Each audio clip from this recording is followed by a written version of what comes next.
Hello everyone, peace of Christ to all. Today we have a very important topic and I would like you guys to listen carefully. Uh, and this is my message to the Muslims who always get upset from me. And I understand, I'm not expecting you to be happy from what I'm doing. But this is my challenge to the Muslims, is to use their brain and not to judge before you listen carefully. And I do the same to the Christians. Don't judge Islam in a negative way until we prove that it is negative. And you better do that yourself, not based on what I am telling you, which means if anything I say is not based on Islam and it's not convincing, you better search yourself and find the answer. You know, Muhammad, he always faced a big failure in his mission. Many people, they would think that Muhammad was victorious. Muhammad was victorious only when he started using the sword as a gang to enforce his belief and his religion. However, he was really a big failure in his mission. Look what Muhammad he said as an example in this hadith. This is in Sahih al-Bukhari, and this is very authentic hadith. He said, had only 10 Jews amongst their chiefs. Believe me, by the way, you see, this is the Muslim translation. In the Arabic, it doesn't say amongst their chiefs. It says only 10 Jews. Actually, let me show you the hadith in Arabic, just to show you that Muslims, when they translate, they have no dignity and they false fiction things. Because the point of saying, if 10 of their leaders believe in me, and if the hadith doesn't say that, it's mean this is a fiction, this is a fabrication, and the Muslims are the best to fabricate because they assume that you do not know Arabic. Therefore, you know, we can lie to you and you have no idea how you will know. So if we go to the hadith, and this is the hadith in the front of my eyes, as you see it in here, this is the translation between two brackets. Always, by the way, when you see between two brackets, it means the Muslims are telling you, they are telling you, we are lying. Okay, we are adding things. So it doesn't say in the hadith that. This is why they put it between two brackets. In Arabic, in the front of me, it says, لو آمن بي عشرة من اليهود لآمن بي اليهود. So Muhammad saying clearly, if only 10 of the Jews believed on me, the Jews will believe in me. So Muhammad, he was not able to make not even 10 Jews believe in him. Not 10 leaders as it says there in the translation. So why Muhammad he failed to make the Jews believe in him? Now for sure the Jews, they've been taught carefully about who can be a prophet of God, who cannot be a prophet of God. Not because only the ethic, Muhammad he don't fit with the ethic, not because Muhammad is not from the Jewish lineage, not because Muhammad he has no miracles, but Muhammad he has no prophecy to be a prophet anyway.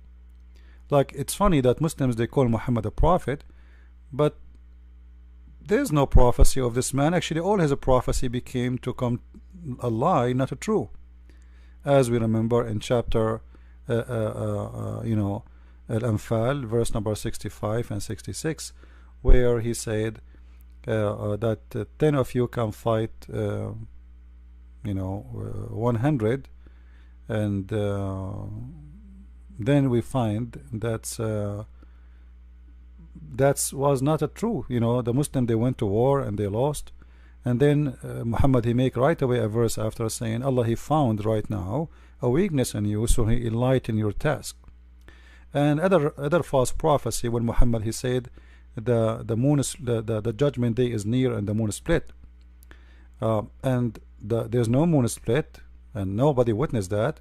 You see, when the moon is split, the whole world should see that, and historian around the earth, this is not something to forget to mention.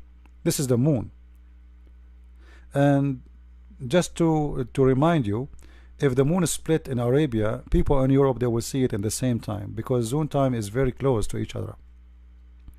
And at that time, especially at that time, the Roman was in the borders of the what is called today the Arabian Peninsula, which is Syria and Jordan and Israel.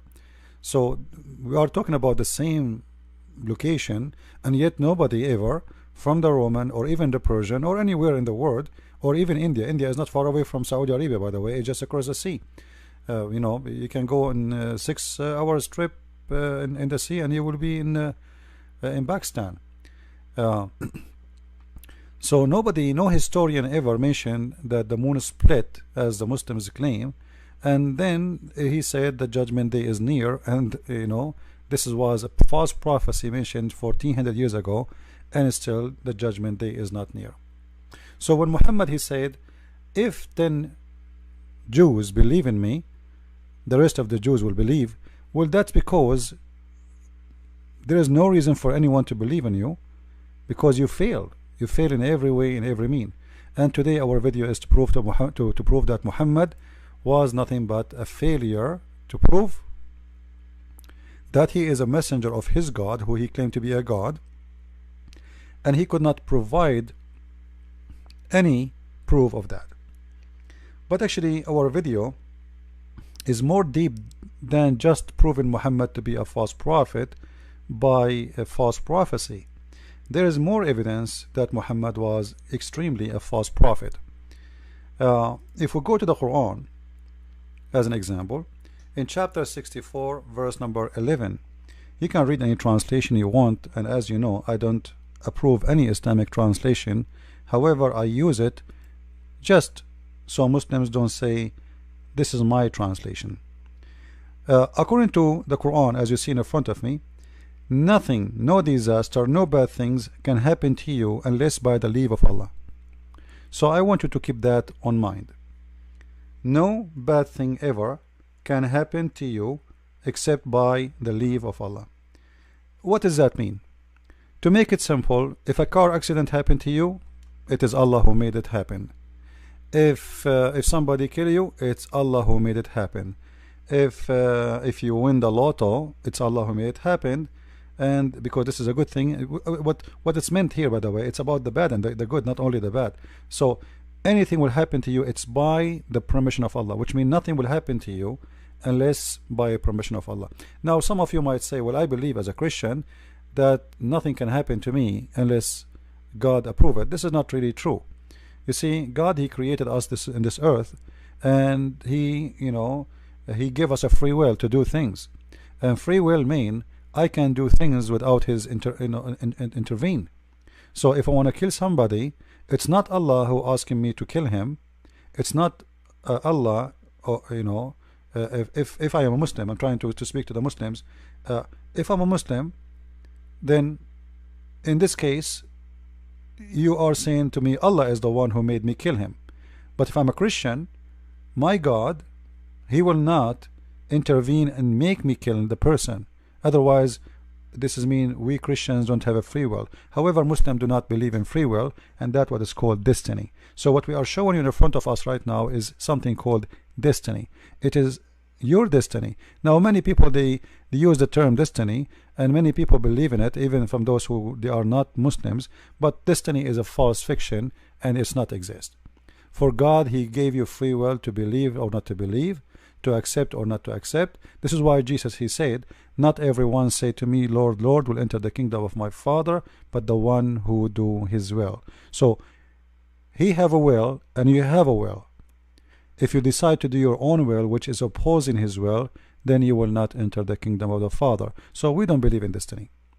Now for sure God can intervene, let us say in a special mission, let us say in the life of a prophet, or in a life in a special person, or because you ask God with a prayer and he intervene in your life. But this is not destiny. All right?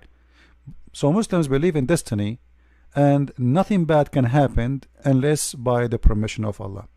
So based on this, Muhammad, he come with a story which is very, very dangerous. You see, if you remember, Muhammad, he mentioned before that he was suffering from the poison he ate in Khaybar. If you don't remember the story, Muhammad, he mentioned, or the Muslims, they mentioned to us that Muhammad, after he killed the people of Khaybar, a Jewish woman, she cooked for him a sheep, and then she put a poison in it, and when the Muhammad and his companions start eating, the one next to him, he died in the spot right away, immediately, which means he hit where the poison is so strong. Now Muhammad, he ate from the poison, but he did not infected the same as the one who was next to him, because he did not take that part which is full of poison. So he was infected, so he was dying slowly. Look what the Prophet here is saying. The Prophet, sorry, Aisha she's saying, the Prophet in his element of death, which he died, used to say, which mean many times, which mean always when this man he suffer or he have a pain, he say always repeating the same. O Aisha, I still feel pain caused by the food I ate at Khaybar, and at this time I feel as my aorta is being cut off from the poison. So Muhammad here is confirming that he is dying because of the poison. If the Muslim want to say Muhammad is wrong, he's stupid, well, this is your business. Alright, now he is the one saying that. You go and ask him why you are saying that. We don't agree with you. And the funny, Muslims don't agree even with their prophet, when the story Muhammad he mentioned is going to expose him for being a false prophet. Now what this have to do with being false prophet? If we go to different hadith, we will find the following. This is the story where Muhammad he was poisoned by the women. Alright, this is Sahih Muslim, this is Sahih Hadith, so the Muslims cannot say to us it's weak. Alright, you see the numbers in the front of your eyes. And when the woman she gave Muhammad the poisoned sheep, Muhammad, after and a guy he died next to him, so he asked her, he called her, Muhammad, they arrested the women, and he asked her, why you did that? Why you did that? Actually, the story here is not accurate. I tried to find it in English, I could not. The story in Arabic, it says, you killed my husband, my brother, and my family, and I have the right to kill you. Alright? But here, in this story here, in this hadith, she said, I had determined to kill you. Thereupon he said, Allah will never give you the power to do it. Hold on. That is very dangerous. Allah will never give you the power to do it. It's mean Allah is the protector of Muhammad, and he is a special one to Muhammad, and there is no way Allah will let that to happen to him. As you see, the one who is mentioning this is Muhammad himself, not the women. The women, she said, I am determined to kill you. Muhammad is the one saying,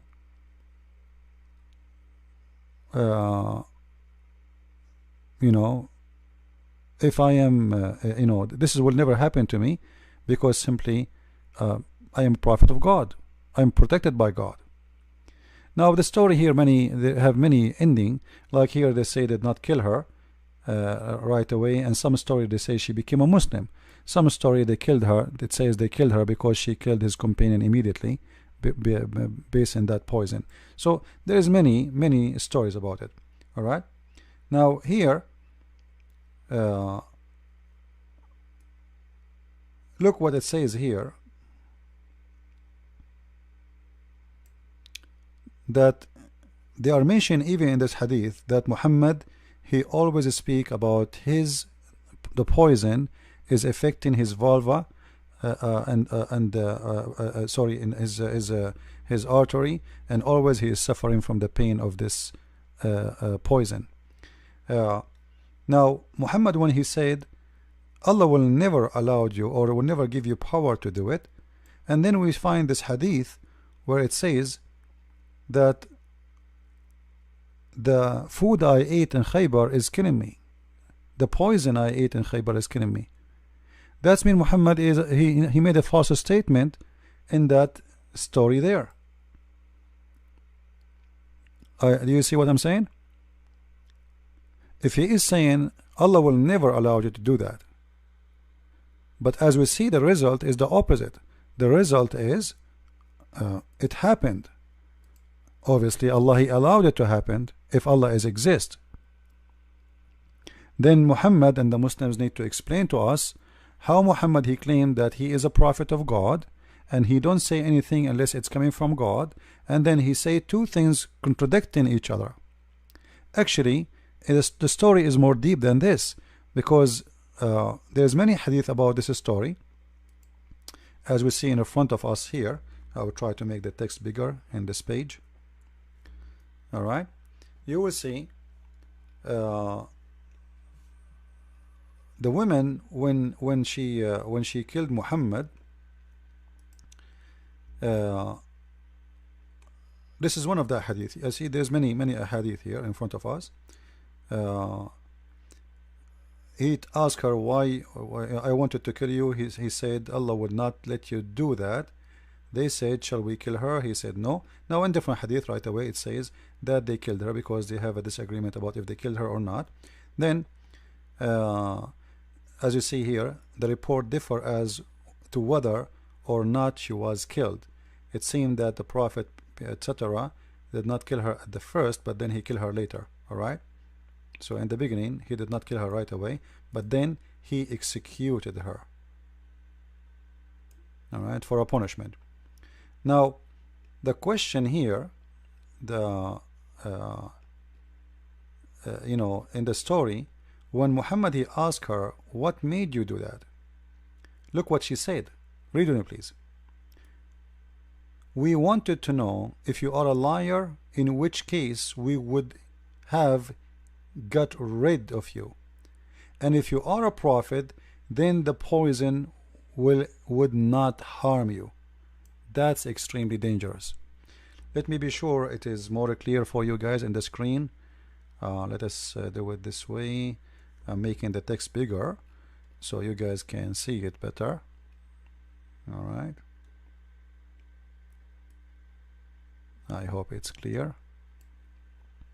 So she is trying to determine if he is a prophet or not, and what she will do is going to confirm that if he is a prophet, God will save him.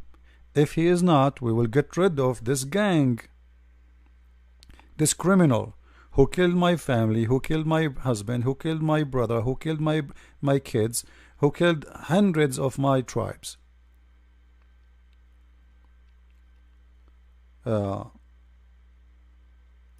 Then you will see the hadith continues saying the Prophet used to feel ill because of this food. Do you see it? Used to feel, so the poison already made a damage and Muhammad was dying slowly. But this is mean that the test the woman she did, it was a very confirming test, because she said here, we wanted to know if you were a liar, in which case we would have get rid of you, and if you are a prophet, then the poison would not harm you, which means God will save you and you will not die because of it. But Muhammad he confirmed that he died because of the poison. Now we know there is a verse in the Quran where Muhammad he said, and supposedly this is his God talking, if you remember, Muhammad he made a chapter 69 verse number 46, and you can read a few verses before it. He said, supposedly Allah saying that if Muhammad is a fabricating Quran, we are going to cut his artery. Alright, now if he is, this is a message we send down from the Lord of the world, which is very strange, and the proof that Islam is nothing but a scam, because if the one is talking is Allah, why Allah says this is a message sent down from the Lord of the world? Who are you, the one is talking? I thought you are the Lord of the world. And then if the messenger were invent any saying in our name, we would certainly seize him from his right hand, and we should certainly then cut off his artery of his heart. But hold on, this is exactly what the hadith is saying. Muhammad saying, I feel my aorta is cutting off.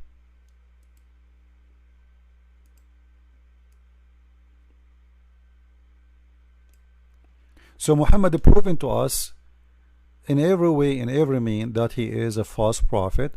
Even the action proven it, even the promise he make proven it, because when you say to the women, Allah will never allow that to happen to me, Allah will not let that to happen to me, Allah will never give you power to do it. Why Muhammad is saying that? Because he is a prophet. And this is exactly what the woman she said to him too. We wanted to know if you were a liar, in which case we would have get rid of you, and if you were a prophet, then the poison would not harm you. And you see the hadith reported. This is a very strong hadith in many locations, in many books. The same story. All right. She said, I wanted to see if you were a prophet, then Allah would tell you about it, and if you were not a prophet, Allah would be rid of you. That's mean Muhammad, he fell into the test. And the funny Muhammad, he says, if you eat 7 ajwa a day, which means 7 palm tree fruits a day, no poison can affect you and no black magic can affect you. And later we find that he died in poison, and he is eating 7 ajwa a day, which is additional proof that he is making up lies about eating 7 ajwa, and you will be saved, nothing will affect you.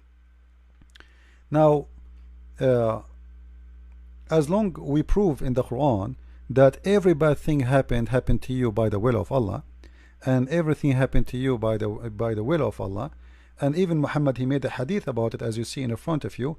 You can see the reference. This is Sahih al-Bukhari, hadith number 6594, as you see here. All right. Here Muhammad is speaking about that any, a human being is based on his destiny. So a human being of you will be doing the will, like his own work, his own deed, until there is a cubit between him and heaven, and then he will go to hell, because Allah, he will change his course, and what is written for him in his destiny will take over. So the one who will go to fire, he will go to hell, to heaven, and the one who will go to heaven, he will go to fire, because at the end of the day, it is not your deeds, it's not your work, it's what Allah wrote for you.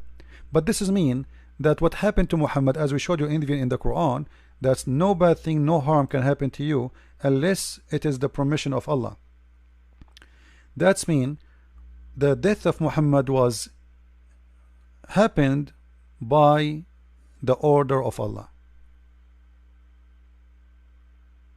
Anything happened to Muhammad, it was by Allah. You can read any translation you want, but it's very clear. All right, any translation you want. This is mean that Muhammad, he was killed. If Allah exists for real, and if this verse is true, that mean Muhammad was killed by Allah, not by this woman. Because remember, it is not the women who decide that according to the Quran, according to the Hadith. It is Allah. Allah is using the women to kill Muhammad. Allah is using the women to kill Muhammad, which means the one who really killed Muhammad is Allah, not the women. As you see in that hadith here, hold on, it says here, then the soul breathed into him, etc., by Allah permission, etc., and then or a man may do the deeds of people of the fire till there is only one cubit of or an arm beneath, or a distance between him and the fire, and then but then that written which Allah he ordered, which means before you created you, proceed, and he does the deeds of people of paradise, and he enter paradise. So you do the bad deed by your will,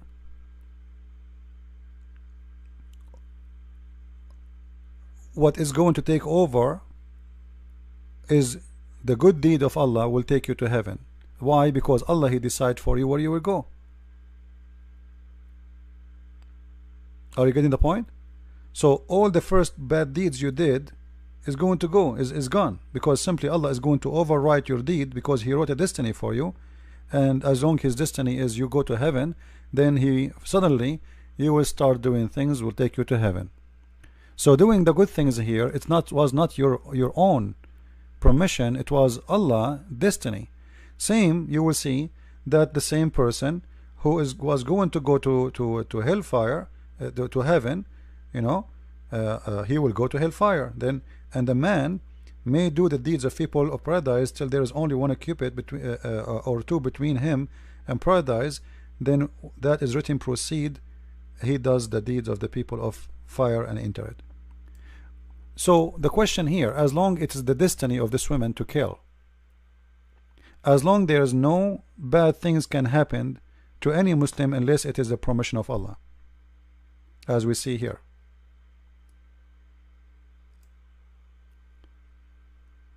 And as long Muhammad, he said, Allah will never allow such a thing to happen to me. And then we find that Muhammad, he died by the poison which he ate in Khaybar.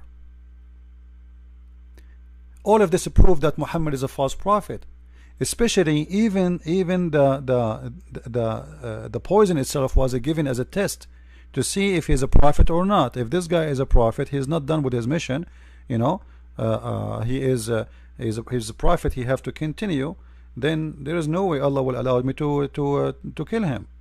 But he died from the poison. Actually, he died more painful pain because he was dying slowly. So Allah did not save him, and the poison affected him badly. And immediately you see in the hadith, it's speaking clearly that always he feel bad and he feels sick because what happened to him in that story. So Muhammad, he failed the test of the women. Muhammad failed his own test when he said Allah will never allow such a thing to happen to me. He will never give you power over that, and obviously she got the power to do that, which means Allah protection is false protection, and him promising that Allah will protect him is a false promise, and that make him a false person who make false claim, and he is a liar. So all of this will lead us to very simple question. Who is the one he killed Muhammad? Based on the reference we showed you, it was Allah, if Allah is a true God. Based on my understanding, Allah is not exist, and the one who killed Muhammad was a woman. And Muhammad, by saying all those statements about himself from his own mouth, Allah will never give you power, Allah will never allow such a thing to happen to me, and you know, I'm protected, and there's no bad thing in this earth can happen without permission from Allah, and etc. And then we find that he died by the poison of this woman, and this woman, even she said clearly that this was a test to see if you are a prophet or not. If you are not a prophet, you will die from the poison, and if you are, your God will protect you. And all of those things gave Muhammad failure in every way, in every mean. So I wanted to share this video with you, and at the end of this video I would like to remind people who ask me how we can help in donation. Simply, the donation is very simple, guys. We have this address. You can go here where you can share your donation. You can start with $1 a month, which means $12 a year. Consider yourself inviting me for a cup of coffee to help us in our mission. However, if you are willing to do more, it's up to you, but this is how it starts, and you can cancel it anytime you want. Now the website is very easy to work with. You can cancel anytime your donation, and you can edit it, which means you can increase, you can decrease. Let us say you said this month I want to give $1, next month you said I want to make it $2. You just log to your account and you can change, and even you can log in by using a nickname, which means even from my side I will not know who you are. The information you enter about your finance is going to be between you and the company, not me. So from my side only I can see a nickname. So you can even create a nickname, like same as nickname forever, whatever you want to. You can call yourself Tom and Jerry if you want. So it's very simple, very easy, and we appreciate those people who they are helping us. And I will see you with more videos. Christ is Lord, Islam is false. I mean to that. Thank you.